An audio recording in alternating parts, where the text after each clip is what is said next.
Well, good evening. What a pleasure it is to be here tonight. I am so excited for our third installment of Fast Feast Repeat. And we are teaching out of the book by Jen Stevens, just as a reminder if you're just joining us. And we are learning so much about intermittent fasting. I'm so excited about being able to do this tonight. Well, let's go ahead and start with a word of prayer, and then we'll just get right into things. Lord, we love you and we thank you so much for this evening. And Lord, as we're learning how to eat healthier and be healthier, I just pray that you'll be with us. Open our hearts and our ears to hear what you have for us, and we pray for a blessing in your name. Amen. So we're going to go through our slides like we did last week, and then I'm going to have an interview with Maxine. I thought the interview last week with Diane went so terrific. I think that was my favorite part, and so I'm very excited about that. And then I asked my brother if he would give me a testimonial from his from Nebraska, because he has been doing so much, and I keep referring to him, and so I didn't know if he would do it. And we are going to have a video at the very end of my brother and his intermittent fasting journey. So it has just been so exciting. Maxine and I were talking about this a little bit earlier, that to be able to have your own life changed is one thing, but to be able to change other people's lives just gets so exciting. And so I just feel like this has just been a ripple effect, and I'm so excited to get to share this. And every time I share this, I feel like I learned something new. And so sometimes I think repetition is one of the most important things that we have. So I was talking about this with another lady at a different church, and she says, well, I don't know if this is something for our group of ladies because they're already doing intermittent fasting. And I thought to myself, this is the perfect reason to do it with these ladies, because then they'll know exactly why they're doing it. Because I think so often it's important for us to know why we're doing what we're doing and what's actually happening with our body. It's really exciting to see the chemistry and how our lives are starting to change. But I'm going to go ahead and start tonight with another Bible story. You know how we started last week with the story of Daniel and his friends, and how they made a choice to put their diet as a priority. And when they put their diet as a priority, God blessed them and changed their lives. And so I think it's always important for us to tie these Bible stories together. I'm going to start this one, though, with a little orphan girl. She was orphaned, and her uncle adopted her. And she had a rough beginning, and she grew up, and her uncle taught her to love God and to hold on to her Jewish heritage. And when she was a teenager, the king kicked his wife out, and they had the first original bachelor. The king was looking for a woman to be his wife. And so he took all the different maidens. And when they took Esther with them, Mordecai said, Esther, don't tell them that you're Jewish. So she went into the king's palace, and she had all the favor that anyone could have. The eunuchs loved her and made her beautiful, and she became queen. Isn't that amazing? The orphan girl became queen. Well, in any good story, there's always the drama, isn't there? There's always that bad guy. So wicked Haman comes in, and he doesn't like the Jewish people. And he offers the king money and lies and insinuations and convinces him to put out a death decree for the people of Israel, for the Jewish people. Well, the Jewish people, they begin to cry and moan, and they're upset, and they don't know what to do. And Esther can't figure it out. She's in the palace. She doesn't know. And she asks her uncle, she says, what's going on? And he says, there's a death decree out there for us. You need to go before the king. She says, I can't go before the king. If I go before the king and he's mad, he'll cut my head off. This isn't just messing around. And Mordecai says, Esther, you're a Jew. Deliverance will come from someplace. And who knows if you've been put here for such a time as this. So what does Esther do? Esther has her people fast and pray for 3 days. They fasted and prayed as a corporate unit. And during those 3 days of fasting and prayer, what happens? God opens up a whole new way to save her people. And she goes and she executes it, and Mordecai and the Jewish people are saved. And they celebrate this every single year, Purim, because Esther was brave and she had people fasting and praying. Well, I want you to think about something here. Have you ever thought that we here in America and in most of the worlds that are, oh, I can't even think of the word, the modern worlds, have you ever thought that maybe we're under a death decree? That maybe the enemy came and paid a lot of money to kill us in a quiet sort of way with sugar, processed foods, the like, and in such a way that we don't even recognize what's been happening? You know, if you study this whole story out about how we've been eating since the 1950s, it's all been about money. It's all been about a way of keeping us sick so that we can get our money with the food and then get our money with the medicine. And God doesn't want us to live like that anymore. God wants us to take control. He wants us to fast. He wants us to pray. He wants us to change our diets so that we can be healthier. And when we're healthier, we can help other people be healthier, right? Esther changed her world by simple obedience to what God is asking for her. And I think that's all God's asking for each one of us. Simple obedience in how we live our lives and how we do our diets. I know that seems kind of crazy, but like Maxine and I were talking earlier too, there's so many people that we know that are on dialysis. They're fighting type 2 diabetes. My best friend is dead from white bread and sodas. And it makes me sick every single time I think about it because he was as hooked on his white breads and sodas as any junkie is hooked on heroin or cocaine. We would find his sodas hidden everywhere around the apartment when we would make a sweep. But that was somehow okay. They love to blame us for not having any control. But really, there's an enemy out there who's out to destroy us. And God wants us to take things back. So I truly believe that this intermittent fasting is a way of life that God not only wants for us to be healthy, but I think he wants us to see that there's been a hidden agenda to keep us sick and to go against what we know to be true. Because like I said, I grew up in the 1980s. I've been living this diet for 40 years. Fast food, processed food, sugars. I'm still a little bit addicted. I had to have my candy today before I finished my eating window.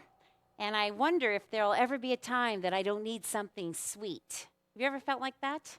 Like, Lord, I don't know what to do because I'm still so addicted to sugar. So we're going to talk about the intermittent fasting lifestyle a little bit more today, and then we're going to get to the fun part. We're going to get to the feasting part, and that's always the good part, the food part. And then next time we're going to talk more about the food because there's a lot to do with food right now. The food that we are offered and we can get to, it's crazy how abundant it is. At work today, my assistant, Jasmine, she has a direct line to this caramel apple lady. She goes, "You want a caramel apple?" I just thought, I think I do. And it's too crazy how easy it is to get every sort of sweet. And it's still sitting in the refrigerator. I haven't eaten it yet. I've been eyeing it. But it just gets nuts how easy it is to get food and to feed our addictions. And so the Lord's working on that.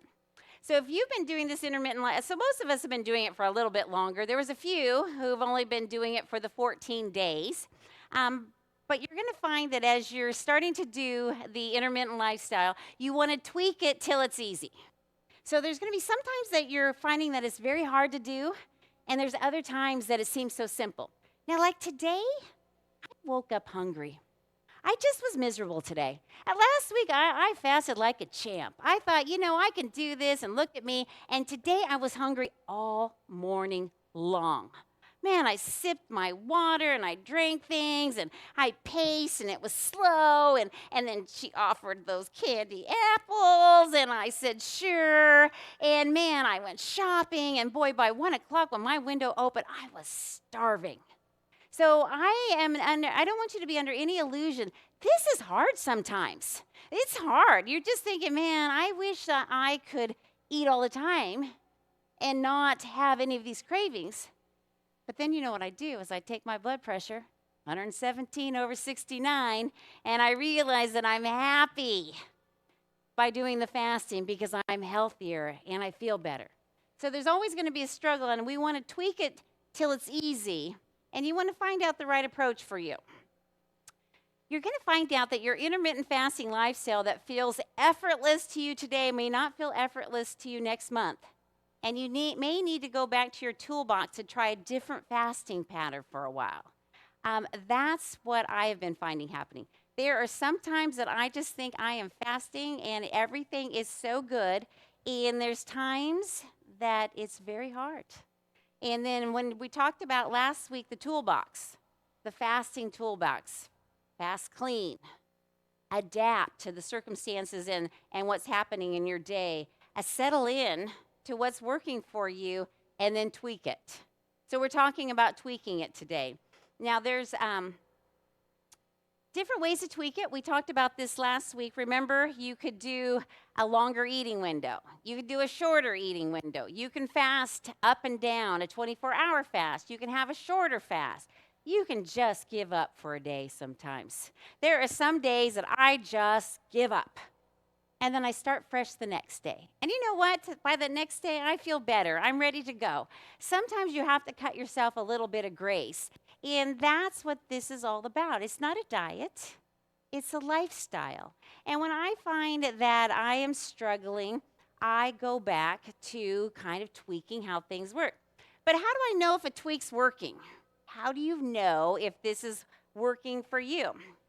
Well, you have to ask yourself, how do you feel emotionally? You know, a lot of times I have to ask myself, am I hangry?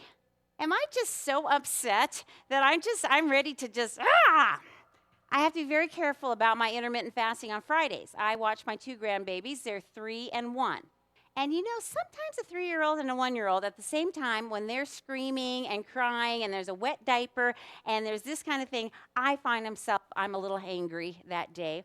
So I open my window a little sooner. I find that I eat more during my Fridays because I don't want to take out any of my emotions on my grandkids. Does that make sense? So I look to see how I'm feeling emotionally, and then I adjust. Now, there's other times, like I said, I feel like a rock star, and I think I could fast a little bit longer, and I feel good. I wake up and I think, Lord, this is an easy thing. Thank you for this. And so then I go a little bit longer. But I'm looking at how my emotions are, because how we feel really is important. One of the things that Jen Stevens talked about with the clean fast is that when she wasn't fasting, she said she was just white knuckling her fast the whole entire time. She was just hungry and miserable. And that's not how we want to live.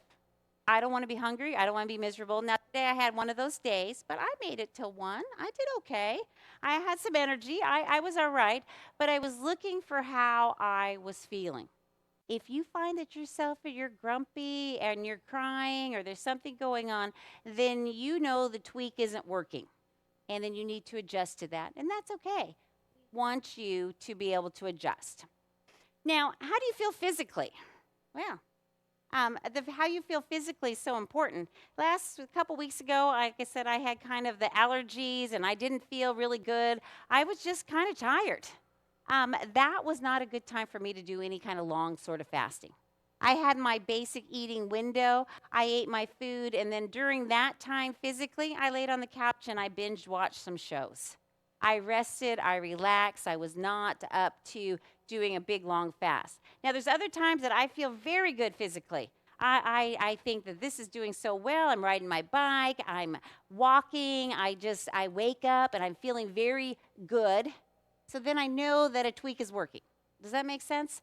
A lot of times when I'm doing the 24-hour up and down day thing, I don't like that so well. I find that I'm a little bit depressed. I find that I don't feel as good. I find that the eating window works better. Now, every now and then, though, I do that because on the third one, are you getting the results you're hoping for?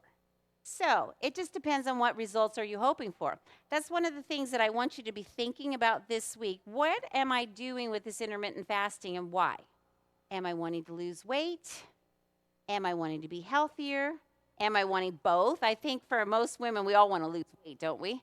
And then we all want to be healthier. We all want to feel better in our skin. Is there other reasons that you might want to lose weight? I found that I like this intermittent fasting because I like sharing it with other people. I find that it opens doors to talking about things and health. And then as I talk about intermittent fasting, I can sometimes open the door and talk about God. That's one of my favorite subjects. So I am looking for the results, and some of them are physical, and some of them are emotional. And I'm also realizing that I enjoy having the self-control. We looked up in the Bible the other day, Dan and I, the 7 deadly sins. And you know, one of them is gluttony. One of them is overeating. One of them is sloth. Some of those sin is greed. And if you could almost take almost all of it back to food. I can be greedy about food. I can be slothful about my eating habits. I can have so many of these things, and I don't want to live that way. So I am finding now that I want to be fit emotionally, physically, and spiritually. Because I'm finding that this is also changing my life spiritually. Isn't that interesting? Do you think maybe that's why Satan wants to control our diets with fast foods and processed foods and sugar? Because he knows that it makes us sluggish, and we may not pray as much, and we may not read our Bibles. Are we thinking about our health only for our health, but as our spiritual things too? And I'm finding that the spiritual benefits are amazing. I told you we were going to get to the feast part. Fast, feast, repeat. And now I have to admit, this is one of my favorite parts. If we didn't have the feasting, I wouldn't enjoy the fasting. You know, when it said no, if you have an eating disorder, fasting's not for you. I don't have an eating disorder. I love to eat. Feasting is my favorite thing. Like I said, the thing that got me through this morning and how hungry I was I was so excited about the food I had brought. And so I don't think God would have created us with all these delicious taste buds and all this delicious food if he didn't want us to enjoy the food, right? He just wants us to enjoy the correct kinds of food in the right sorts of the right amounts. And so I'm finding that as my taste buds change, I'm enjoying the feasting part. So it's funny because everybody asks me now if my eating window's open. So everybody knows about the eating window. Cathy, are you sure you can be eating now? Is your eating window open? And we talk about it everywhere. I mean, the men are asking if your window's open, is the window closed? And so it's just one of those lines that everybody uses. Well, this is the next line. Delay, don't deny. All right, that's what we do. We delay, we don't deny. By fasting clean, we delay our eating until our window opens or our up day, and we don't deny ourselves the food we want to eat. So this is my favorite part. Delay, don't deny. So when they would bring in donuts, Because now before at the office, before everybody else started to do the intermittent fasting with me, I would go in there and I'd have my little phone and I wouldn't be eating anything and they would be eating hot Cheetos. And then someone would bring in the donuts and then someone would bring in the coffee and they'd be like, Cathy, are you sure you don't want to eat? And I could smell it and I'm looking at it and I just thought, oh, I want some of this. No, I'm okay. It's all right. I'm not going to have anything. And then I would go back to this, I'm going to delay, not deny. So what I would do is I would look in the donut box, and I'd pick out the donut that I liked, and I would take it out of the box, and I would go sit it in the corner.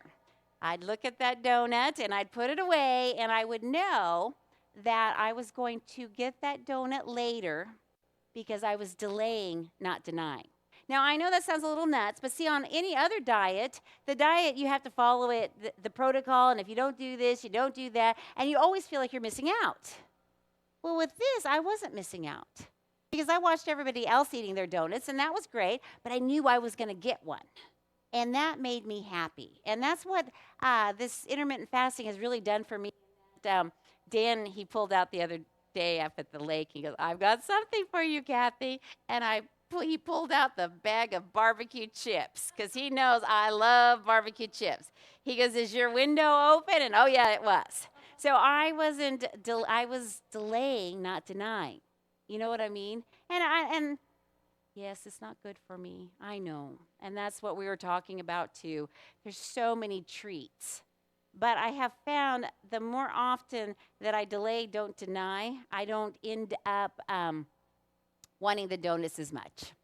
And then what's been happening is all the girls at work are doing the intermittent fasting too. So we all take the box now and we put it over on the counter and keep the thing down until afternoon. And then we look at it.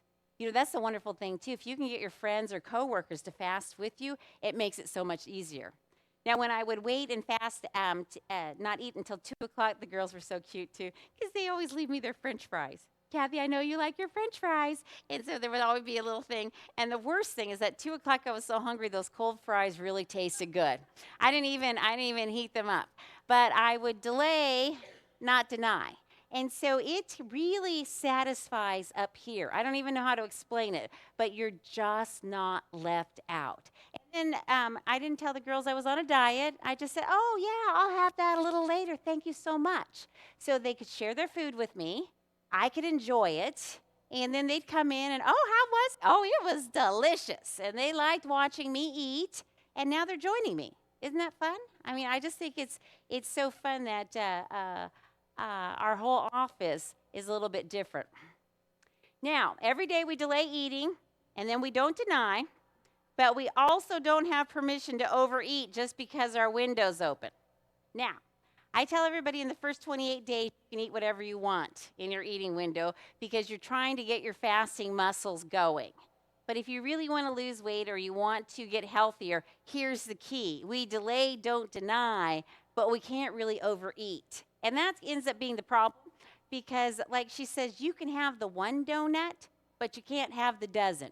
Yes. And sometimes I feel like I want the dozen. Yeah. I mean, so donuts are easier for me because I can put the one aside. Barbecue chips I get in trouble with because I only get one more handful and one more handful. And I'm a grazer. I eat the whole entire time. You can go to Taco Bell for 2 tacos, but you can't have the Fiesta Pack. Does that make sense? And every now and then I want the Fiesta Pack, and I am pretty full by the time I'm done. But you want to make sure that you don't overeat in your eating window. Now, I kind of do sometimes, though. I make sure I'm full in my eating window, and I'm satisfied. And so I think part of the reason I had such a problem this morning is the Lord's asking me to eat healthier foods. And so healthier foods don't seem to last as long with you. And I was hungry this morning. It seems like a big greasy burger and fries, it'll sit in your stomach for hours and you don't get hungry as hungry. So he's still having me tweak my diet. He's still working on me with this. But I don't have permission to overeat just because my window's open. And sometimes, like I said, I'm a grazer. That's why I will close my window sooner because I eat the whole entire time that the window's open. So, but you're going to just kind of figure out what works for you, and that's okay. But that's going to be, is your window open, and delay, don't deny. And so when you're tempted, you just know you're going to be able to have that delicious treat a little bit later. So we're going to talk about diet brain and how to avoid it. Now, like Diane told you last week, I have been on a diet my whole entire life. I have. I have always wanted to be thinner. I remember in 6th grade, I got on the scales. I weighed 120 pounds, and I was the heaviest kid in class, me and 2 other girls. Everybody else was 100 pounds, and I remember feeling different. Now, I look at my pictures, and I was just a regular kid. I mean, I wasn't overweight or anything, but I always was a little self-conscious about my weight. And I don't even know if it has to go back to TV or advertising or the expectations of a woman and her body, but I have always been on a diet. I've always just thought I can lose a little bit of weight and I'll feel better. Now, do I feel any better about myself? No, because I lose and gain the same weight over and over. Now, I have to admit, I'm a little nervous about the intermittent fasting. I'm where I want to be, but I want to stay here, and I think I can do it because of I think the lifestyle's manageable. But I've had diet brain my whole entire life. I'm always thinking about a diet, and it's not what we want to do. Do you want to have diet brain the rest of your life? No, I just want to live my life and eat my food and feel like I'm normal. But with diet brain, you just end up reading all the diet books and you think about all the diet food, and if there's a new plan, you buy it. I have everything. I've read every book. I had to admit a couple weeks ago, I went to the library and checked out more diet books. And God's like, Cathy, settle down here. You're right where you want to be. So you don't need to be reading any more diet books. But we need to be very careful about our diet brain, and we need to avoid it because it's not a diet, it's a lifestyle, and we want to do that. So by relying on diet programs and experts to tell us exactly what and how much to eat, we've lost the ability to trust ourselves and our bodies to guide us to the foods that work well for our bodies. Does that make sense? You know, you read the Egleston diet, you read the keto diet, so you couldn't have any carbs. You read the low-fat diet. I've done the Jenny Craig, where I bought all those frozen meals and spent all that money. I've done Tops. I've done Weight Watchers. I've done Slim Fast. I know, I could keep going and going. I've done the cabbage soup diet. I've done the grapefruit diet. Does that sound kind of pathetic, huh? Have I been a little obsessed with my food and how I'm eating it?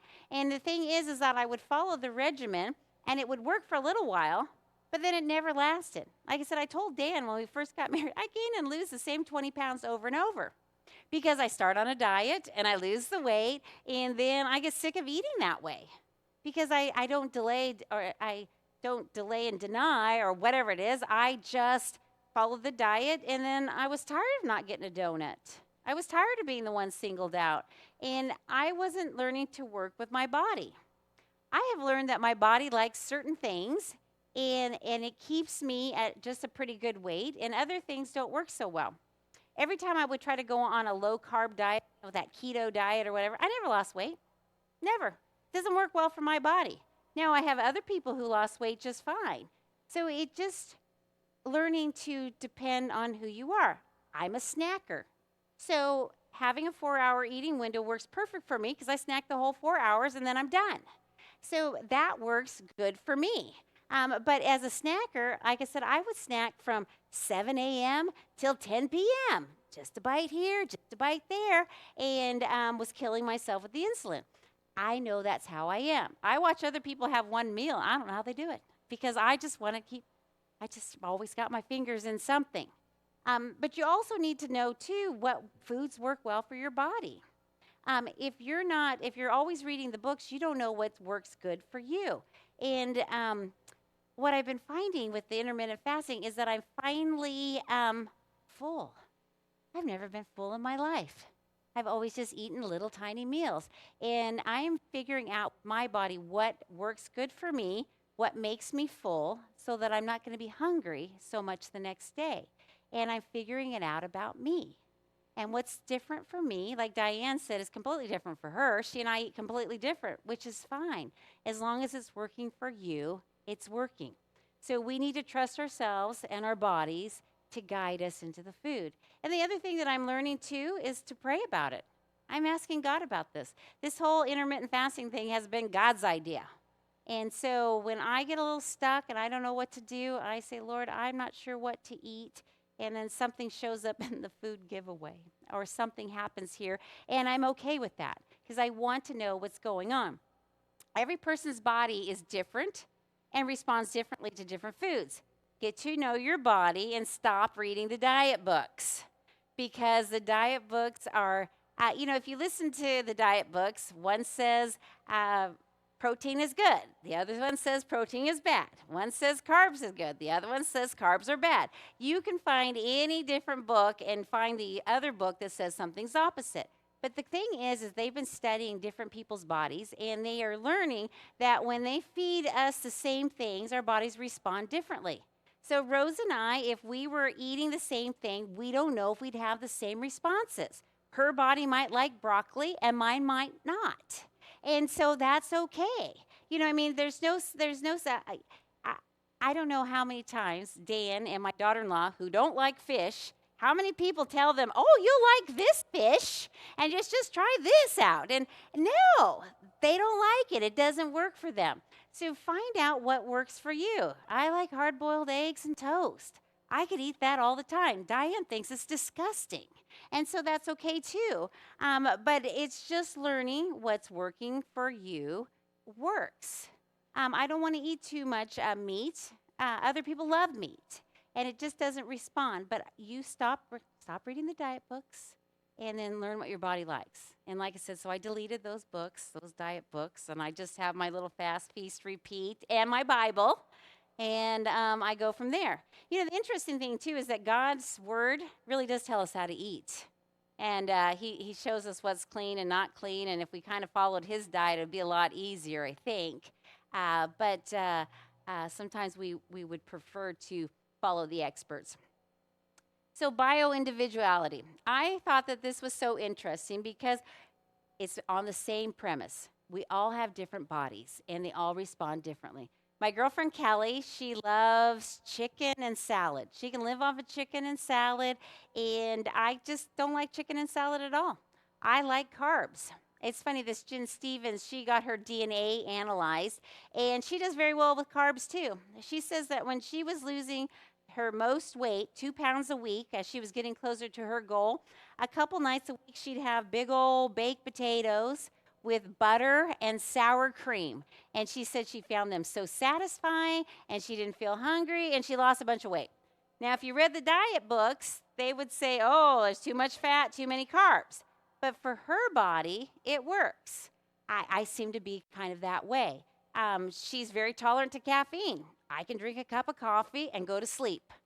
Most people, they have to manage their coffee at 6 hours before or it's up. Me, no, I can have a cup of coffee, go to sleep. Caffeine does not bother my body. It's just kind of a non-thing. Kim's shaking her head.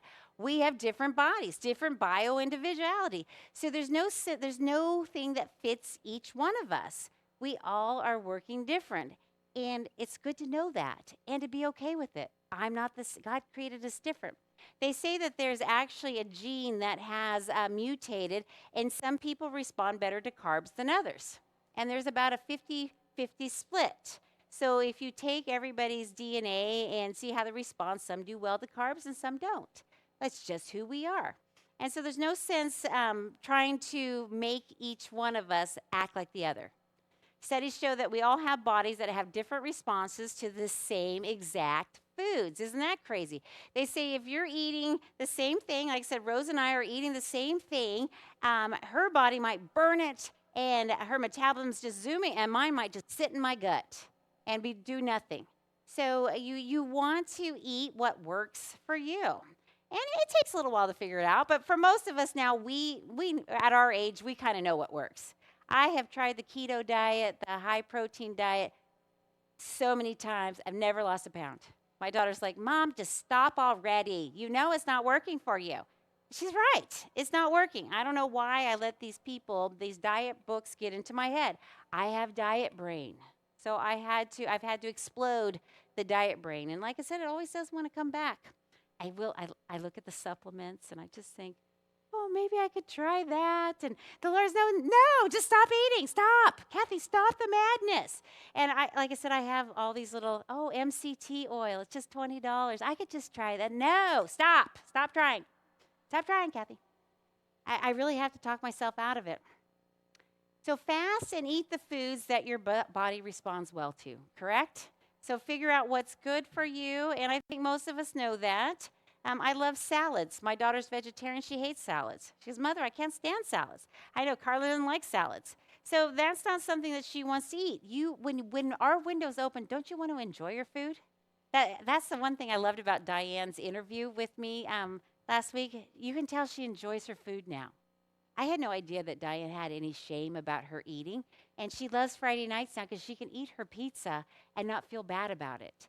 And that just made me so happy. I got a little tear just thinking about it. That we can have joy in eating. There should be no more shame about it. And God wants us to enjoy the food. We just have to figure out what works well for our bodies and enjoy it in the right amounts, in the right amount of times. So, the end of the calorie. Now, if you've had diet brain like I've had diet brain for so long, we've all counted calories. How many people have counted calories? All right, we know how many calories are in everything, right? Dan and I were just looking at the calories in a Gatorade.